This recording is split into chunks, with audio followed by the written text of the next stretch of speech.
अनेकांच्या घरात खर्चाचा हिशोब हा कॅलेंडरवर लिहिलेला असतो किंवा अनेक जण आज सुद्धा खर्चाची एखादी छोटीशी डायरी मेंटेन करत असतात. या उलट आपण काय करत असतो? महिन्याचा खर्च कुठे, कसा, केव्हा झाला हे आपल्यालाच कळत नाही आणि महिन्याअखेरीस लाखभर रुपये पगार असून सुद्धा घरातल्या गरजा देखील आपण पूर्ण करू शकत नाही. म्हणूनच पगार अगदी 15,000 असो किंवा लाखभर, घरातील गरजा भागवण्यासाठी घर खर्चाचं बजेट कसं बनवायचं याचा अगदी साधा सोपा फॉर्म्युला आजच्याच व्हिडिओमधून आपण समजून घेणार आहोत. अगदी मोबाईलवर एखाद्या छोट्याशा डायरीमध्ये किंवा अगदी कॅलेंडरच्या पानावर सुद्धा तुम्ही या सगळ्याचं नियोजन करू शकता. चला तर मग अर्थक्रांतीच्या आजच्या व्हिडिओमधून समजून घेऊयात घर खर्चाचं बजेट कसं बनवायचं, दररोजचा खर्च कसा लिहून ठेवायचा आणि अगदी कमीत कमी पगारात सुद्धा जास्तीत जास्त सेव्हिंग कसं करायचं ते.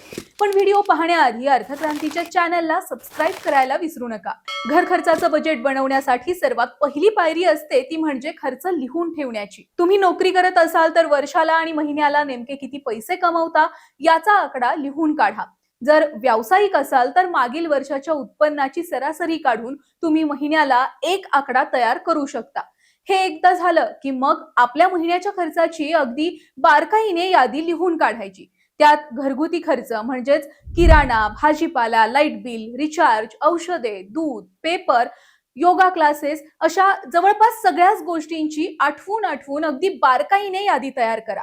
यामध्ये मग अगदी महिन्यामध्ये लागणारे पेट्रोल, मुलांच्या शाळेचे आणि क्लासेसच्या फी आणि EMI अशा बऱ्याच गोष्टी येऊ शकतात. तुम्हाला स्क्रीनवर दिसतंय अगदी त्याचप्रमाणे हा खर्च वहीमध्ये किंवा मोबाईलवर देखील तुम्ही मांडून ठेवू शकता. अर्थात हे सगळं लिहून काढलं आणि याची बेरीज केल्यावर तुम्हाला घर खर्च भागवायला अंदाजे महिन्याला किती पैसे लागतात याचा एक निश्चित आकडा तुमच्या डोळ्यासमोर राहील. हा खर्च एखाद्या डायरीमध्ये, एक्सेल शीटवर किंवा मोबाईल मधील चांगल्या ऍपवर देखील लिहून ठेवू शकता. आपला खर्च किती होतो हे तर समजलं, पण यातल्या कोणत्या गोष्टीवर किती खर्च करायचा हे कसं ठरवायचं?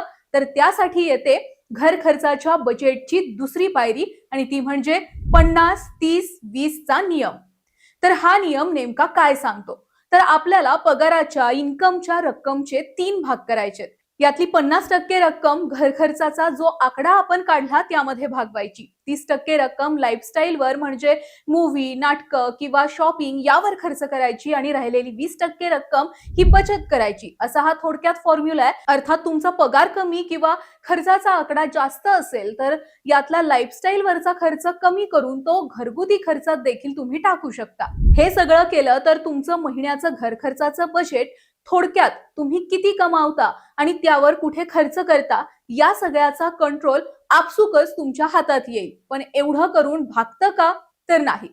घर खर्चाच्या बजेट मधली तिसरी पायरी येते ती म्हणजे महिना अखेरीस खर्च कुठे झाला याचा अंदाज घेण्याची. थोडक्यात तुम्ही जे आणि जसं ठरवता तसंच महिन्याच्या शेवटी घडतं का?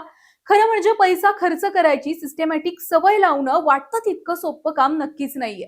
म्हणूनच महिन्याच्या शेवटी स्वतः किंवा कुटुंबाची मीटिंग घेऊन यावर चर्चा करू शकता. ऑनलाईन पेमेंट किती झालं, जास्तीची शॉपिंग कुठे केली, हॉस्पिटल किंवा इमर्जन्सी मध्ये पैसे कुठे खर्च करावे लागले याचा अंदाज तुम्ही या मीटिंग मध्ये घेऊ शकता. यातून होणारं कॅश लिकेज तुमचं तुम्हाला ओळखता येईल.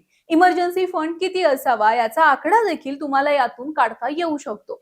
घर खर्चाच्या बजेट मधली चौथी आणि सर्वात शेवटची पण तितकीच महत्वाची पायरी येते ती म्हणजे खर्चावर नियंत्रण ठेवण्याची. होय, घर खर्चातलं बजेट लिहून काढणं हे त्यातल्या त्यात सगळ्यात सोपं काम. पण खरा कस लागतो तो आपला खर्च करण्याच्या सवयींवर नियंत्रण आणण्यासाठी. तुम्ही कसाही खर्च करण्यावर भर देत असाल तर ही सवय लावणं तसं अवघड काम आहे. म्हणून यासाठी ऑनलाईन पेमेंट पेक्षा शक्यतो कॅशने व्यवहार करणं, मल्टिपल अकाउंट स्ट्रॅटेजी वापरणं, इमोशनल स्पेंडिंग थांबवणं आणि क्रेडिट कार्डचा अगदी महत्वाच्या गरजेपुरताच वापर करणं यासारखे पर्याय तुम्ही वापरू शकता. अर्थात पगार कमी असो किंवा जास्त, प्रत्येकाला शेवटी घराचा खर्च हा भागवावाच लागतो आणि म्हणूनच पैसे कमी असले किंवा जास्त महिन्याच्या शेवटी घर खर्चासाठी उसनवारी करण्याची वेळ येऊ नये म्हणून घर खर्चाचं हे बजेट बनवण्याची सवय लवकरात लवकर स्वतःला लावलेली बरी आहे.